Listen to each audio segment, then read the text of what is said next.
Hello everyone, in today's video I want to talk about what to do if you absolutely hate to cook. But before we get into that, new location, no longer in the office, here on the couch. I'm trying a few different things now with my setup as I prepare for a trip. So I want to make sure that I can get a good audio, good visuals and all that stuff anywhere I want. So I'll be trying a few different locations just to test things out, see how I like them. And so, yeah, let me know what you guys think of the new setup and the more portable, mobile, recording setup. So, yeah, that's enough of that.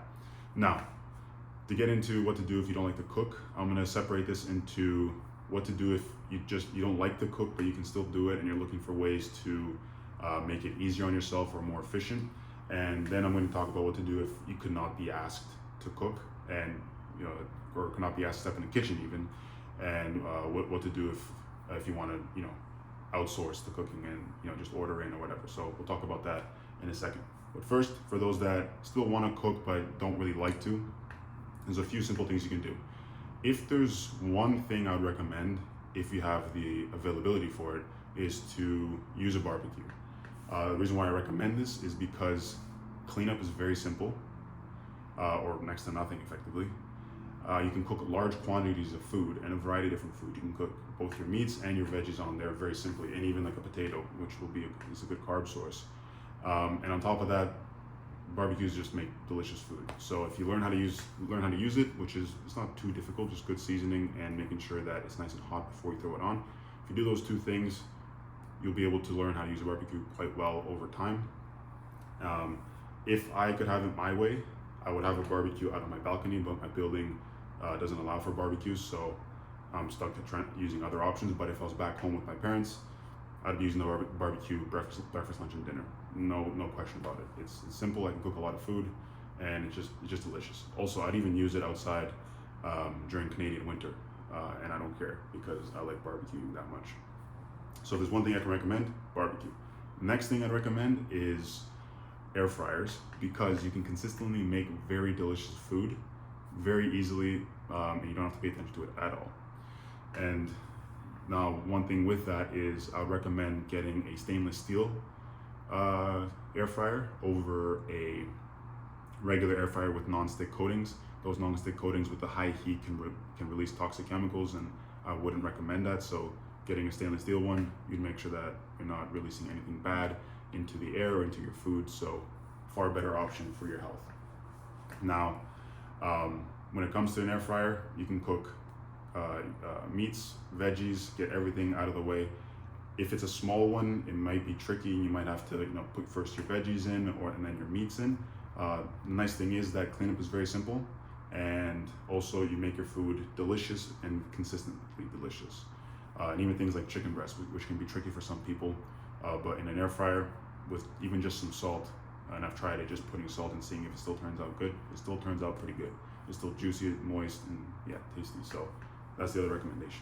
Now, the next one is utilizing your oven. I didn't realize how much of a cheat code an oven is until I was thinking to myself, okay, I need to find a way to make more food at one time and do so in a very hands-off manner. So I was like, I'm just gonna try cooking in the oven. And so you can cook a lot of food in the oven, and in a very hands-off way, and only using one big tray. You don't have to use pots and pans and all that stuff and have a lot of cleanup afterwards. You just have to use one big tray. And I started to learn this when I started to cook a lot of Greek food.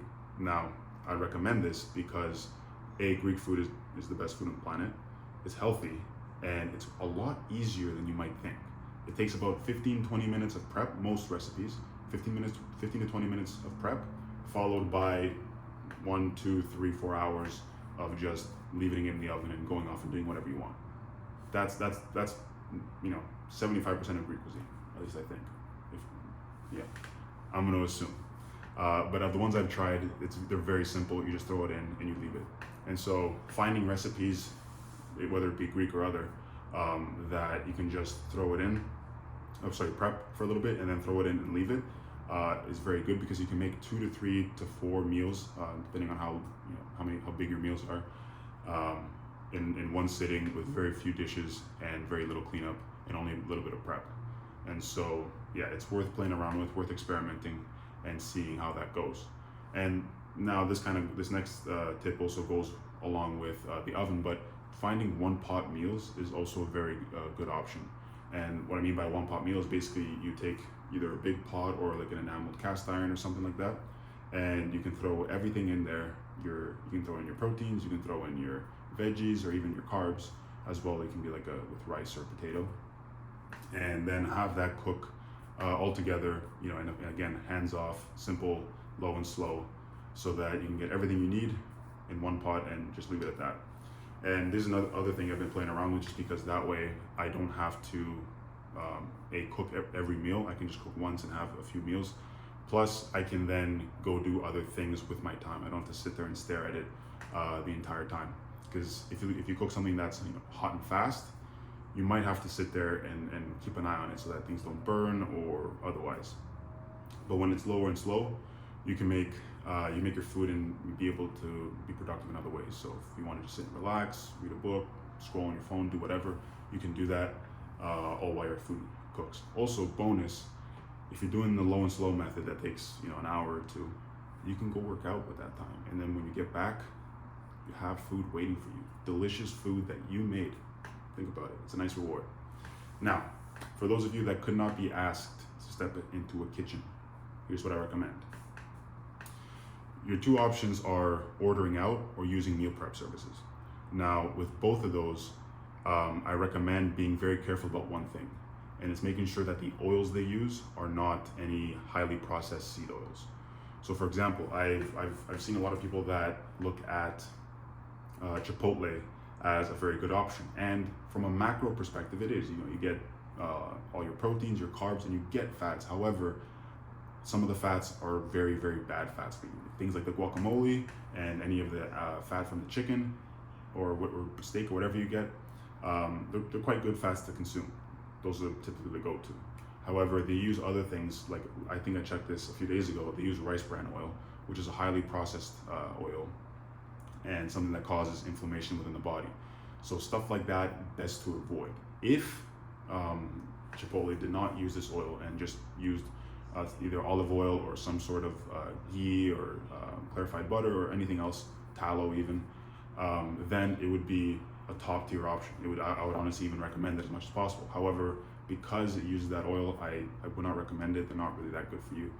Depends on how much you care about that kind of stuff, but if you do care about that stuff, I'd recommend avoiding Chipotle, as unfortunate as that might be. If there are places I would recommend, a lot of Middle Eastern places are quite good because they cook things over charcoal and they don't use any unnecessary oils. Any oils they use are things like butter or olive oil, and those oils or fats, they're good fats. They're good to consume.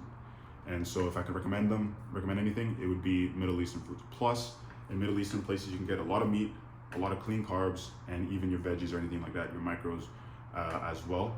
So it's a really well-rounded meal. And if you like eating a lot and it fits well with your diet, their portion sizes are typically pretty big.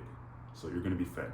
But again, make sure that it is a place that does things over charcoal, or at least doesn't use any iffy oils, because you don't want to be consuming those oils, causing inflammation in your body and messing up your metabolism and all that. And so with that, those are my suggestions for what to do if you don't like to cook. It's about finding ways to make it as simple and easy and as little resistance as possible for you, which means either using a barbecue if you have one or can afford to buy one, air fryer again if you have one or can afford to buy one, using a stove. I would assume most people have an oven. I assume most people have an oven.